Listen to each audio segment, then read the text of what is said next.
Livro de Tiago, capítulo 2, versículos de 1 a 4. O tema dessa noite que eu quero compartilhar com os irmãos, que a graça chega onde nós não chegamos. Pensando nos povos indígenas, pensando em muitas dessas pessoas que estão distantes dos centros urbanos, distantes de tudo, de todos. Alguns dias atrás eu vi uma reportagem na televisão de um único homem índio sendo monitorado pela FUNAI numa densa selva. E aquele único homem indígena, ele, ao que tudo indica, é descendente de uma tribo que nunca teve contato com o ser humano, o homem branco. Aquele homem vive sozinho, isolado, num rincão da floresta, e ele foi filmado no seu estado natural, na sua condição natural, e ao que tudo indica, aquele homem nunca viu uma pessoa de cor branca. Nós podemos então dizer que aquele homem nunca ouviu falar de Bíblia, de Evangelho, de Deus, de Jesus, da cruz, porque ele está no seu ambiente ainda natural, da sua antiga tribo, que ao que tudo indica foi disseminada entre a guerra dos próprios indígenas. E aproveitando, irmãos, essa ênfase, eu quero compartilhar com os irmãos essa palavra. A graça chega aonde nós não chegamos. Tem pessoas que nós nunca vamos ver, pessoas que nós nunca vamos falar, mas Deus, na sua soberania, pode chegar até o coração desta pessoa. Deus, Ele salva os que nós não podemos alcançar. Talvez é difícil você pensar nisso. Como que Deus vai salvar uma pessoa que nós não alcançamos? Como que Deus vai salvar uma pessoa que ela não leu João 3,16? Como Deus vai salvar uma pessoa que não leu Romanos 5,8? Como Deus vai salvar uma pessoa que nunca leu uma palavra sequer do Evangelho, da Bíblia? Deus é soberano. E nessa noite nós vamos ver que Deus pode, na sua soberania, não somente para com os povos indígenas, mas para com qualquer povo. Deus pode, por aquilo que Deus já fez e Deus deixou, alcançar essas pessoas. O texto de Tiago, ele é um texto mais específico. Ele vai falar sobre a discriminação de pessoas. E eu quero começar com esse texto porque nós temos que admitir esta realidade. Muitos de nós ainda somos racistas. Não somente para com a cor negra, mas muitos de nós ainda somos racistas para com alguns povos. Nós fazemos piadas com os paraguaios. Nós fazemos piadas com os índios. Nós fazemos chacotas com muitas outras raças. E Foz do Iguaçu é uma cidade onde nós temos etnias, raças de todos os lugares do mundo. E muitas vezes nós também somos racistas. E a Bíblia diz, meus irmãos, Tiago 2,1: como tendes fé em nosso Senhor Jesus Cristo, o Senhor da glória, não façais discriminação de pessoas. Guarde essa frase: discriminação de pessoas. Isso é racismo. Quando eu discrimino alguém pela sua cor, pela sua religião, pela sua nação, pela sua condição, é discriminação. E os indígenas entram aqui nesse conceito de Tiago, assim como qualquer outra nação, tribo, cor, raça. Nós não podemos discriminar as pessoas por qualquer diferença que elas tenham de nós. Nós não podemos discriminar as pessoas que não têm um corpo perfeito como nós temos. E infelizmente muitas vezes nós discriminamos pessoas que têm deficiência física, pessoas que têm deficiência intelectual, deficiência mental. A Bíblia diz, não discrimine nenhum tipo de pessoa, porque se entrar, e Tiago agora dá um exemplo para a igreja daquela época, se entrar na vossa reunião algum homem com um anel de ouro no dedo, com roupas caras, e entrar também ali um pobre com roupas sujas, como que vocês vão reagir? Quando você encontra na rua uma pessoa bem vestida, bem trajada, e você encontra uma pessoa maltrapilha, como que você reage diante dessas duas pessoas? Por qual delas que você corta caminho? Para qual delas que você atravessa do outro lado da rua?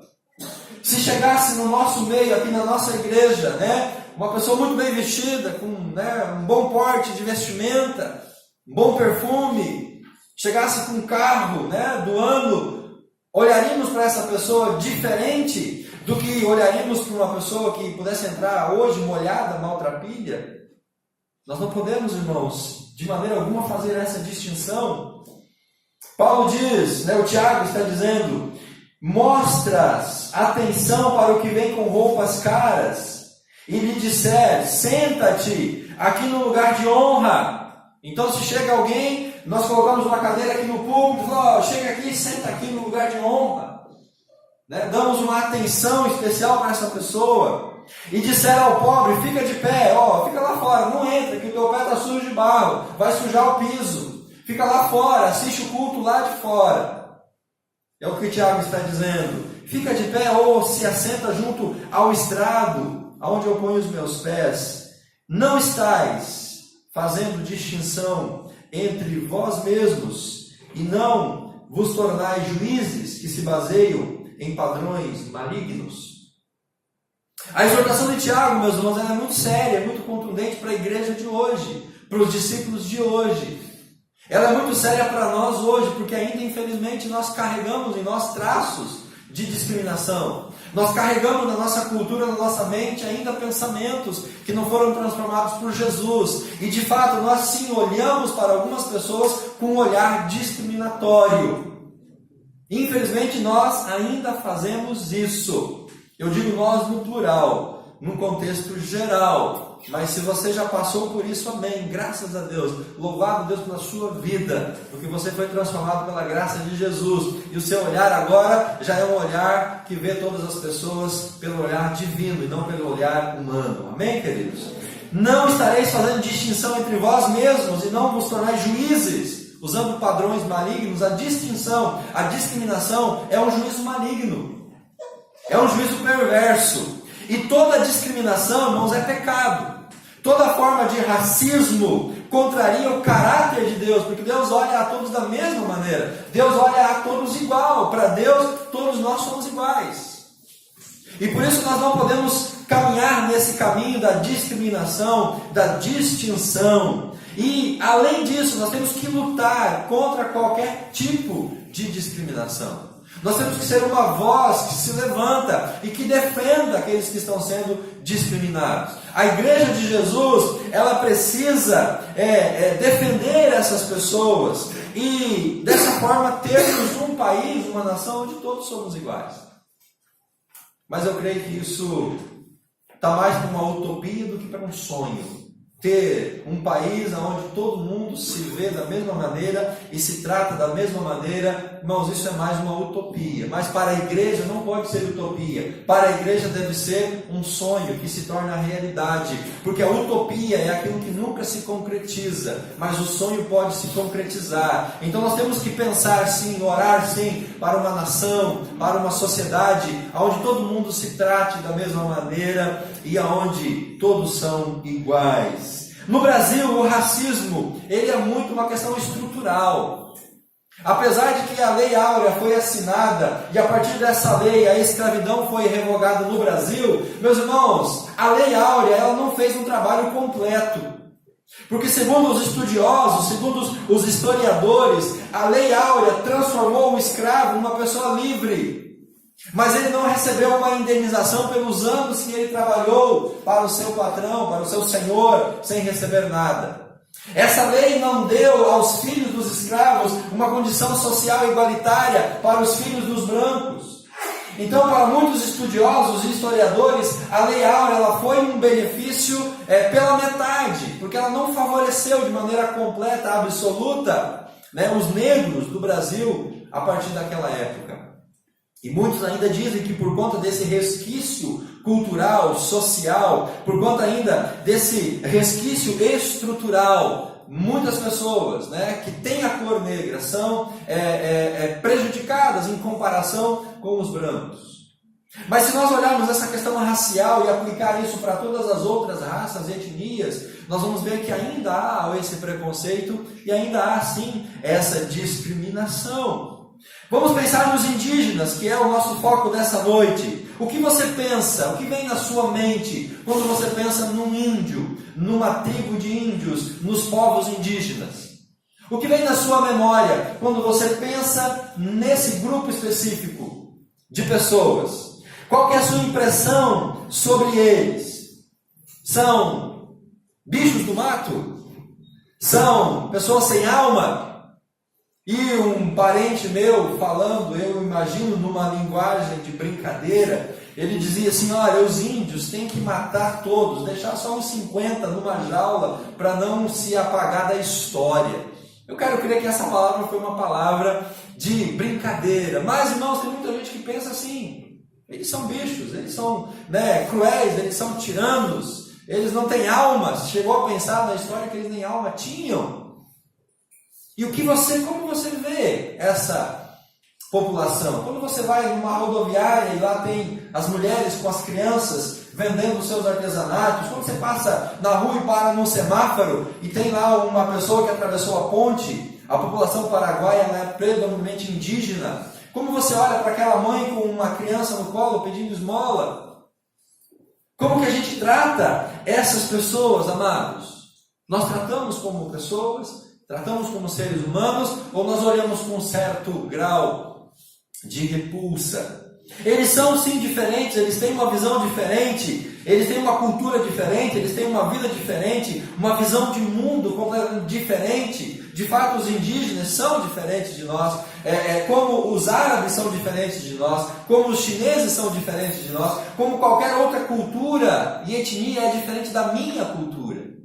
Mas não é essa diferença que deve me afastar dessas pessoas. Em relação aos povos indígenas, segundo dados, estatísticas, são 890 mil indígenas no Brasil, divididos 52% em aldeias, 48% já estão em cidades. Então metade da população indígena já vive hoje nas cidades. E grande parte que vive nas aldeias já foram também aculturadas, já vivem com uma espécie de cultura branca. Eles têm internet, têm Wi-Fi, têm TV a cabo, têm celular, se vestem como o homem branco. São poucas as tribos, as etnias que ainda vivem no seu estado natural. 305 grupos étnicos de índios, 274 línguas. E desses 305 grupos étnicos, 95 ainda não ouviram do Evangelho de Jesus Cristo. Tem muitas pessoas, muitos índios que precisam ser alcançados pela graça. Pastor, mas é só os índios? Não, são os brancos também que precisam ser alcançados pela graça. São os árabes, são os chineses, são os estrangeiros, todos precisam ser alcançados pela graça. E se nós discriminamos algumas dessas etnias, irmãos, nós estamos pecando, segundo Tiago, capítulo 2.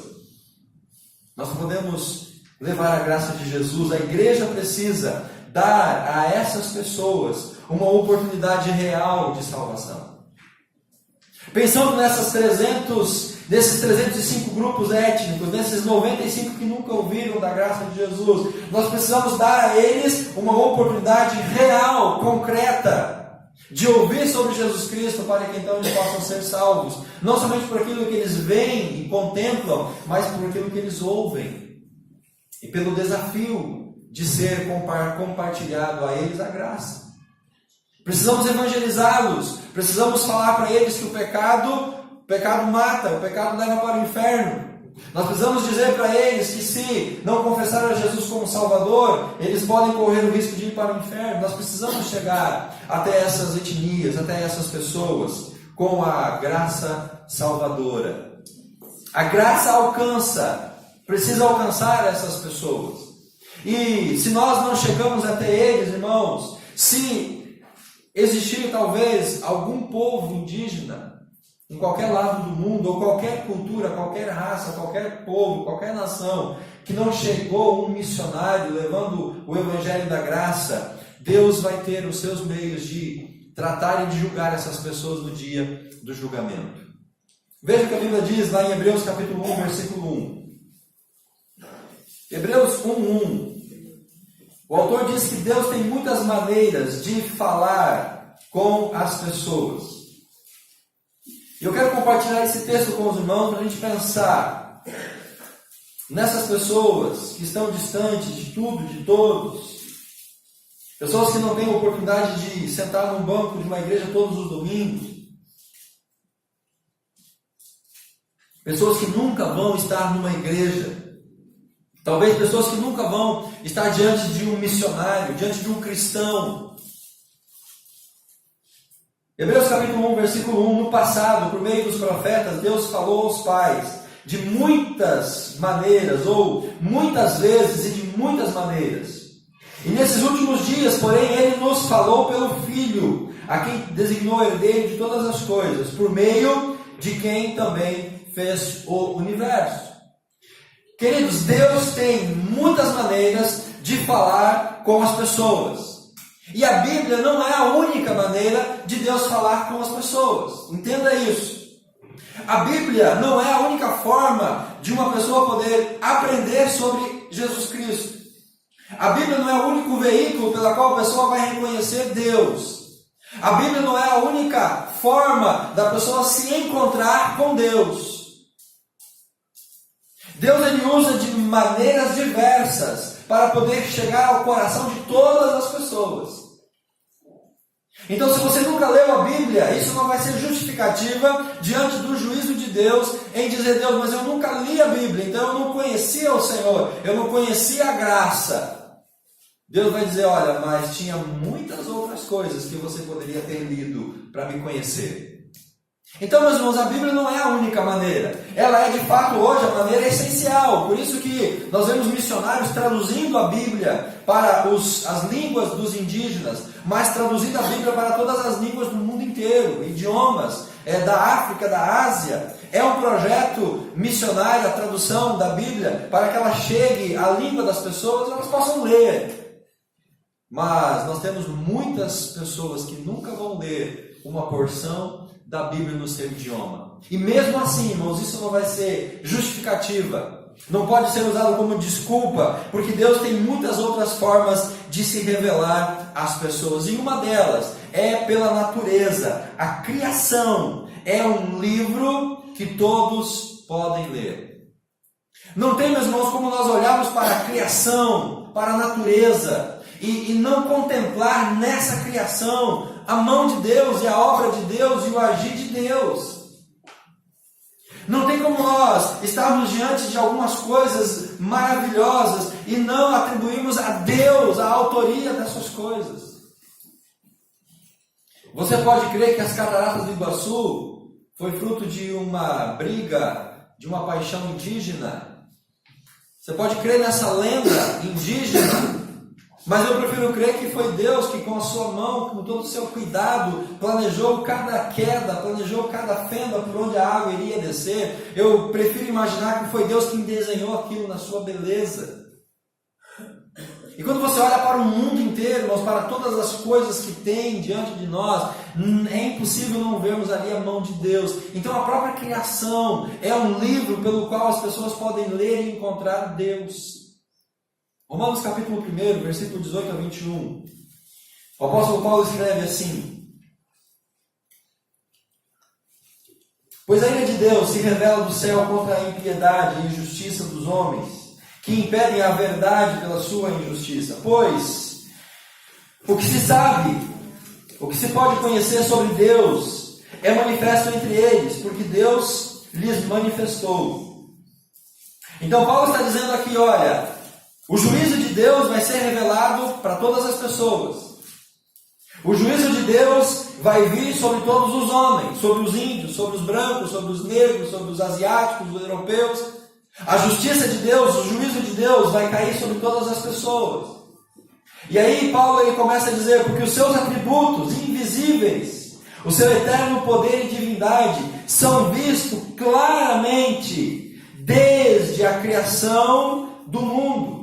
E são percebidos mediante as coisas criadas. Então o que Paulo está dizendo? Olha, Deus se revela a todas as pessoas através da sua criação. Quando você pega uma espiga de trigo e você começa a analisar isso, você pega um cacho de uva, quando você pega qualquer coisa, meus irmãos, da natureza, ali está a manifestação da glória de Deus. E ao você contemplar tudo isso, você tem que ver que ali Deus está manifesto, é o que Paulo está dizendo. Tudo o que Deus quer se manifestar, os seus atributos, eles são vistos através da criação, são percebidos diante das coisas criadas, ao você olhar para a sua vida, ao você contemplar o teu corpo, ao você ver uma criança sendo gerada no ventre de uma mulher. Irmãos, é Deus que está em tudo isso se manifestando às pessoas, de modo que esses homens são indesculpáveis. Presta atenção aqui, Deus disse, olha, não tem desculpa para ninguém. Você nunca escutou a Bíblia, não tem desculpa. Nenhum missionário foi até você, você não tem desculpa. Nenhum discípulo pregou a palavra para você, você não tem desculpa, porque existem elementos suficientes no mundo inteiro, ao seu redor, para que você possa conhecer a Deus. Então nenhuma pessoa vai poder dar desculpa de não ter conhecido a Deus, porque Deus se revela através da sua criação. Porque mesmo tendo conhecido a Deus, não o glorificaram como Deus. Não lhe deram graças, pelo contrário, tornaram-se fúteis nas suas especulações, e o seu coração insensato se obscureceu. Quando a gente olha então, meus irmãos, para os povos indígenas, para aquele índio que eu compartilhei no começo, lá no meio da selva, no seu estado natural, completamente distante desse mundo nosso ocidental, desse mundo cristão, aquele homem, vamos pensar nele, vamos imaginar que nunca o missionário vai chegar até ele, aquele homem vai morrer lá. Como é que ele vai ser julgado diante de Deus?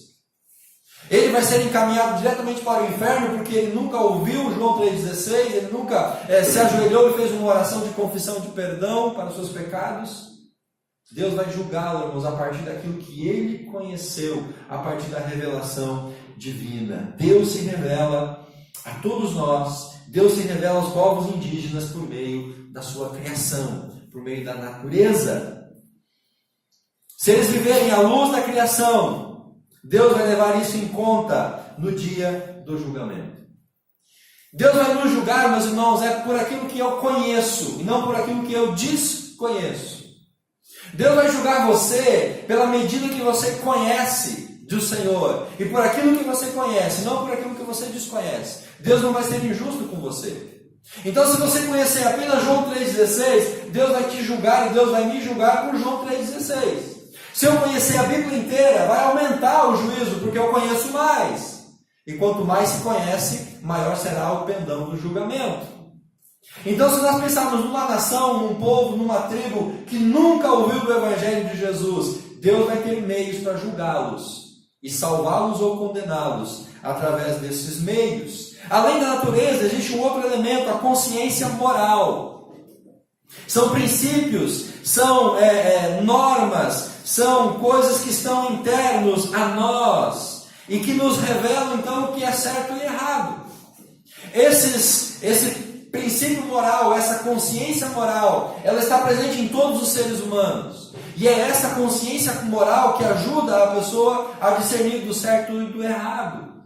Então, se a partir desses princípios morais, se a partir dessa consciência moral, desses valores gerais, a pessoa viver de uma maneira que agrade a Deus, ela vai ser julgada a partir disso. Paulo diz que aqueles que morreram sem lei serão julgados sem lei. Lá em Mateus, no capítulo 16, versículo número 27, Mateus capítulo 16, verso 27, Jesus disse que nós vamos ser julgados pela medida do nosso conhecimento. Se você conhece muito, meu irmão, de Deus, da Bíblia, de Jesus, o padrão do julgamento para você vai ser maior, vai ser mais duro, vai ser mais rígido. Quanto mais você conhece sobre Cristo, maior vai ser o padrão do julgamento.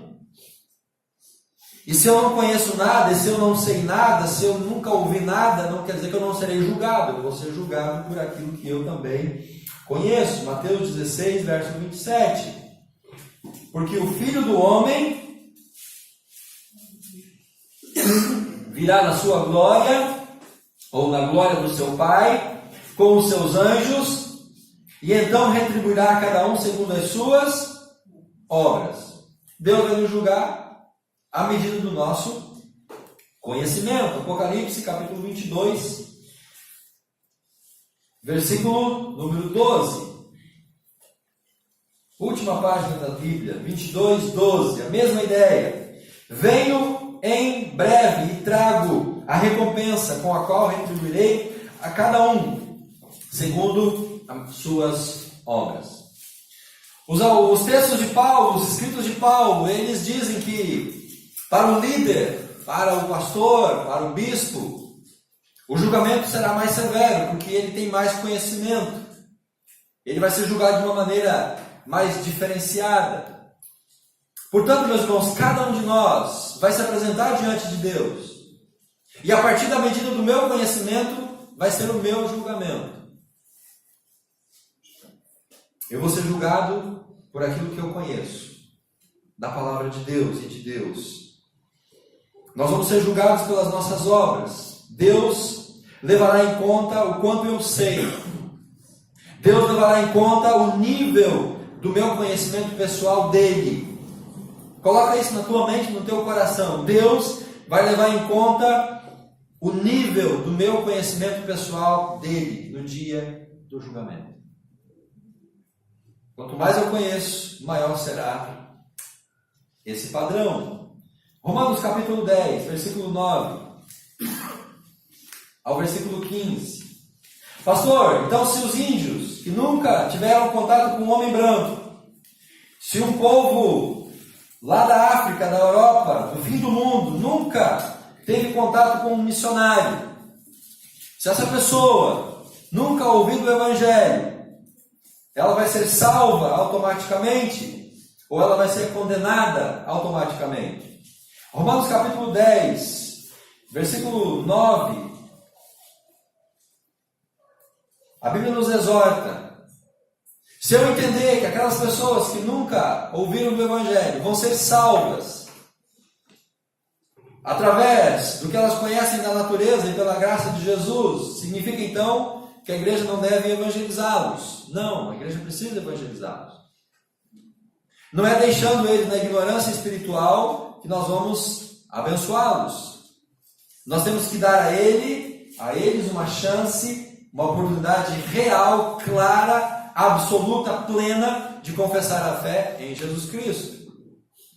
Romanos capítulo 10, a partir do verso 9. Porque se com a tua boca confessares que Jesus Cristo é o Senhor e em teu coração crer que Deus o ressuscitou dentre os mortos, serás salvo.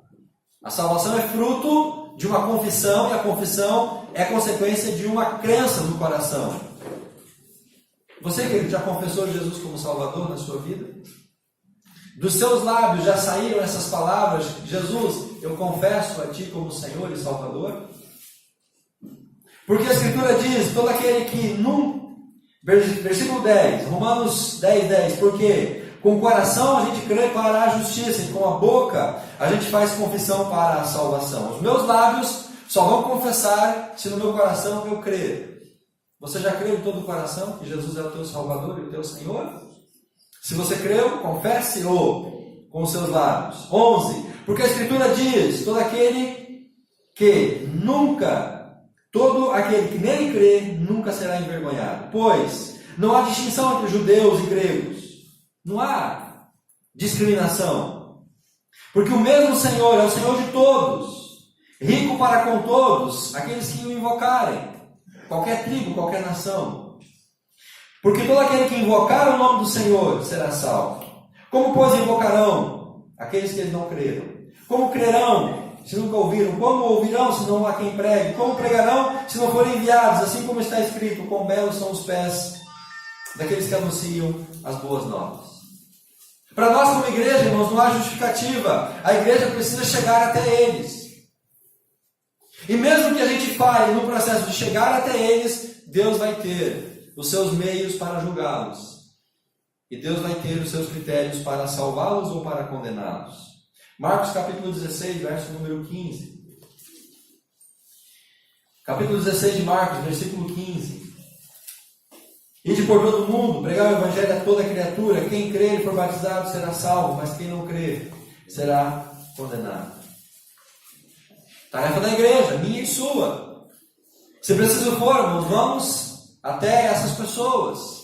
Vamos alcançá-los, vamos pregar para eles, vamos dizer a eles, ó, Cristo te ama, Cristo quer te salvar, Cristo quer mudar a sua vida.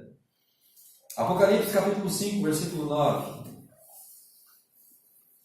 A igreja precisa se mover em direção dessas pessoas, não só dos indígenas, mas de todas as tribos, povos que estão sendo também discriminadas ou esquecidas. Nós pensamos muitas vezes não somente em tribos indígenas, mas esquecemos das tribos urbanas.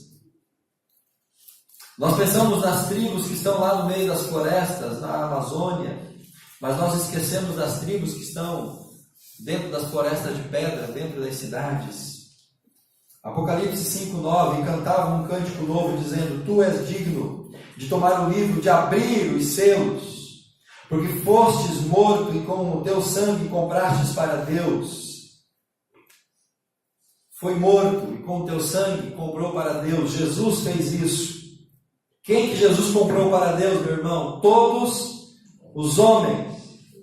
Jesus, pelo seu sangue, comprou homens. De onde? De toda tribo, de toda língua, de todo povo, de toda nação. Jesus, pelo seu sangue, comprou todas as pessoas do mundo inteiro. Jesus, pelo seu sangue, ele abre uma oportunidade de salvação a todos, e todos precisam saber disso. E constituístes reino de sacerdotes para o nosso Deus. Assim reinarão sobre toda a terra. Deus salva aqueles que nós não alcançamos, e a graça de Jesus pode chegar aonde nós não chegamos. Amém? Amém.